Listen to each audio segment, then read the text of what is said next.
এতদিন এতটাই শান্তিতে ছিলাম যে কোনো কিছুতে রান্নাবাড়ি করতে হয়নি। আজ 14-15 দিন ধরে আমি কোনো কিছু রান্নাবাড়ি করিনি, কারণ আম্মা রান্না করেছে আর এই পর্যন্ত আমার কোনো কিছু রান্না করতে হয়নি।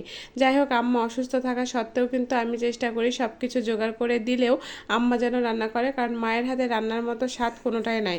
এখন এই যে সকালটা শুরু হয়েছে, সকালবেলা এখন ঘুম থেকে উঠে চিন্তা করতে হচ্ছে সকালবেলা কি রান্না করব।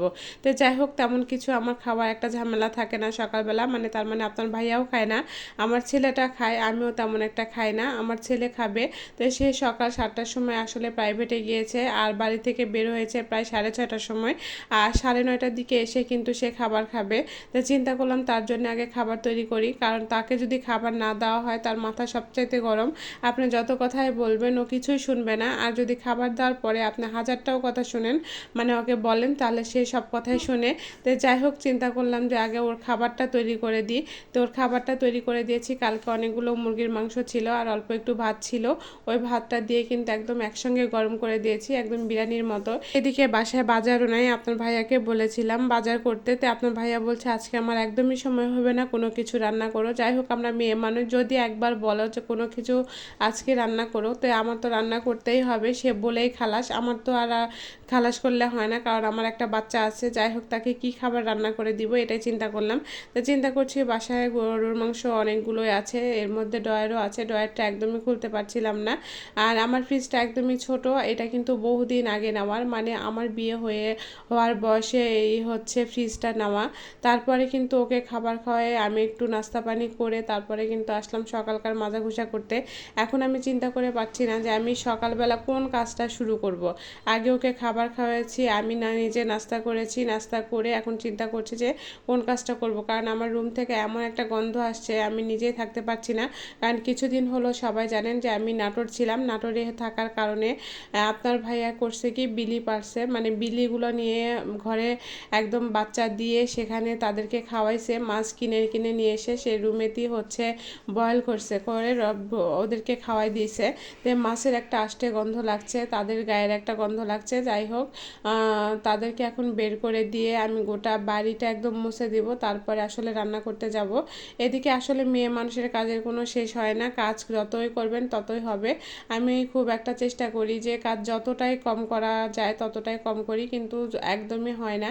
তো অনেকে মনে করেন যে বাসা বাড়িতে একদমই হচ্ছে কাজ কাম একদমই থাকে না, মানে আমরা যারা শহরে বাস করি তাদের একদমই কাজ থাকে না, কিন্তু বিশ্বাস করেন এই দুপুরে রান্না করতে করতে কিন্তু একদম দুপুর 1:30টার মতো বেজে যায়। আর 1:30টার মতো বেজে যায় এই কারণে যে আমরা ঘুম থেকে একটু দেরি করে উঠি, আর ঘুম থেকে দেরি করে উঠলে কিন্তু আসলে কাজের একটু লেট হয়ে যায়। আগে তো আরও লেট করে ঘুম থেকে উঠতাম, আগে মাথার কাছে হচ্ছে রেখে দিতাম যে নামাজ পড়ে উঠে তারপরে হচ্ছে মনে হতো যে একটু ঘুমিয়ে নিই, তখন মাথার কাছে ঘড়ি রেখে দিতাম, ঘড়ি রেখে দিয়ে যখন দেখতাম যে 9টা বাজে, না আর একটু পরে উঠবো আর একটু পরে উঠবো। এখন ছেলে বড় হয়ে গিয়েছে, তার স্কুল আছে, প্রাইভেট আছে, এগুলোর জন্য আসলে আর থাকা হয় না। এদিকে দুপুরে কি রান্না করব, এই জন্য পেঁয়াজ আর হচ্ছে রসুন কেটে নিচ্ছিল, আর এগুলো দিয়ে হচ্ছে আমি রান্না করব। আর রান্না করার জন্য এগুলো সব কিছু রেডি করে দিয়েছি, আর রেডি করে কিন্তু আমি একটা পিচ্চিকে নিয়ে আছি।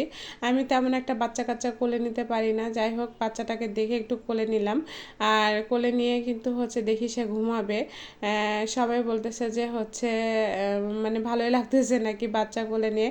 আমি তো কখনো বাচ্চা টাচ্চা কোলে নিই না, আজকে অনেক দিন পরে বাচ্চা কোলে নিয়েছি। সিজার করার পর থেকে মনে হয় যে বাচ্চা টাচ্চা একদমই কোলে নিতে পারি না, কোলে নিলে কেন মাজা থেকে একদম অসুবিধা হয়। আর এদিকে গরুর মাংসগুলো আমি বের করে একদম ধুয়ে রেডি করে রেখেছি, এখন রান্না চড়াই দেওয়ার পালা।